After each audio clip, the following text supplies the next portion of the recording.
ভাবে আছে। ভাষার গান লিখেছেন। আমরা সেই জাতি ভাষার জন্য, মায়ের ভাষায় কথা বলার জন্য যুদ্ধ করেছি, তাকে স্মরণ করেছি।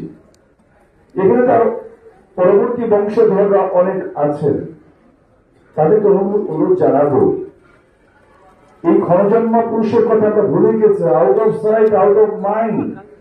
নিজের প্রেমিকার কথা ভুলে যায়, নিজের প্রেমিকের কথা ভুলে যায়, বাবার কথা ভুলে যায়, মার কথা ভুলে যায়।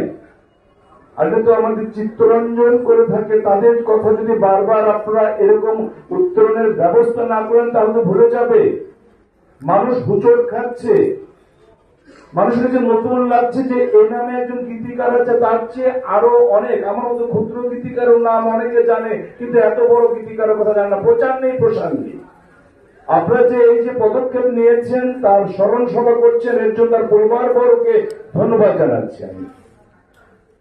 আমি ধন্যবাদ জানাচ্ছি আজকে অনুষ্ঠানের মাননীয় প্রধান অতিথি মহোদয়কে। বিচার কার্য আদালতের দুই জায়গায় উনি কাজ করেছেন, সামনের কাজ করেছেন, পিছনের কাজ করেছেন। আমরা নাটক যারা করি তারা টেলিভিশন মানে ক্যামেরার সামনে করি, আর ওই যে ওনারা ক্যামেরার পিছনে করে না, কিন্তু উনি বিচারালয়ের দুই জায়গায় ছিলেন।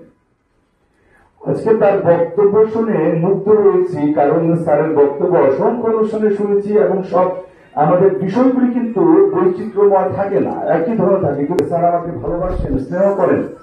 তিনি যে শত ব্যস্ততার মাঝে এখানে এসেছেন এবং উনি বই ধরে সাল উল্লেখ করে এই মহান ব্যক্তি সম্পর্কে বলেছেন এবং ব্যক্তির সব উপমাগুলি তুলে ধরেছেন, তার জন্য স্যারকে আমি অসংখ্য ধন্যবাদ জানাই। আমি ধন্যবাদ জানাই নজরুল ইসলাম বাবুল ভাইকে, যিনি এই মহান ব্যক্তির সান্নিধ্য পেয়েছেন। একদা ভিলা, যেখানে একটা ছোট বাড়ি ছিল, এখন ব্যাপক বড় বাড়ি হয়েছে, ইট পাথরের স্তূপ হয়েছে, কিন্তু সেই স্বাচ্ছন্দ্য, সেই আন্তরিকতা, সেই হৃদয়ের আতিথেয়তা কিন্তু মনে হয় ঢাকা পড়েছে অন্য কিছুর মধ্যে। তবু যে আপনারা আজকে স্মরণ করার ব্যবস্থা করেছেন পরিবারবর্গ, তাদের নজরুল ভাই খুব লাকি যে তিনি এই ব্যক্তির সান্নিধ্য পেয়েছেন, তার বাসায় গিয়েছেন এবং তার সম্পর্কে অনেক কিছু বলেন, তার পরিবারবর্গ সবাইকে চিনেছেন এবং উনি টেলিফোন করেছেন কয়েকজনকে। এর জন্য নজরুল ইসলাম ভাইকে আমি অসংখ্য ধন্যবাদ জানাচ্ছি। আমি ধন্যবাদ না জানিয়ে পারছি না একজনকে। আমরা যারা অনেকে বলে, বাবা তুমি পীরের ছেলে, তুমি কেন গান গাইবে?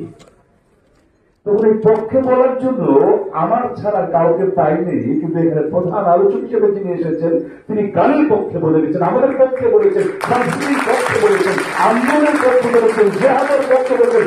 এই জেহাদ সেই ধর্মান্ধতা ভাঙার জেহাদ, এই জেহাদ সঠিক ধর্মের পক্ষে বেছে নেওয়ার জেহাদ, এই জেহাদ মানুষের সাথে থেকে কর্মের মধ্যে থেকে ধর্ম করার জেহাদ। আমাদের ইসলাম উদাহরণ ধর্ম, ইসলাম ধর্ম বলে কিন্তু চায় না আমাদের সরকারি থাকতে থেকে থাকো, আমাদের 5 ওয়াক্ত নামাজ 500 ওয়াক্ত হতে পারত। আমাদের বলছে ধর্মের কর্মের মধ্যে ধর্ম পালন করবে। আপনি ওজনে কম দিচ্ছেন না, আপনি ধর্ম পালন করছেন। আপনি ঘুষ খাচ্ছেন না, আপনি ধর্ম পালন করছেন। আপনি মানুষের জিনা করছেন না, আপনি ধর্ম পালন করছেন। আপনি ভেজাল দিচ্ছেন না, আপনি ধর্ম পালন করছেন। এটা কর্মের মধ্যে ধর্ম।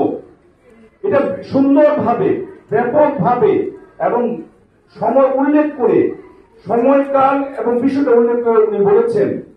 উনি বাদ্যযন্ত্রের কথা বলেছেন। অনেকে বলেছে না, যখন আমরা বলি যে আপনারা যে বলেন সুর হারাম, সুরের মধ্যে অসুরের আগমন হয়, একজন হারাম, পবিত্র কোরআনের কোন সূরা এসেছে? যুদ্ধের সময়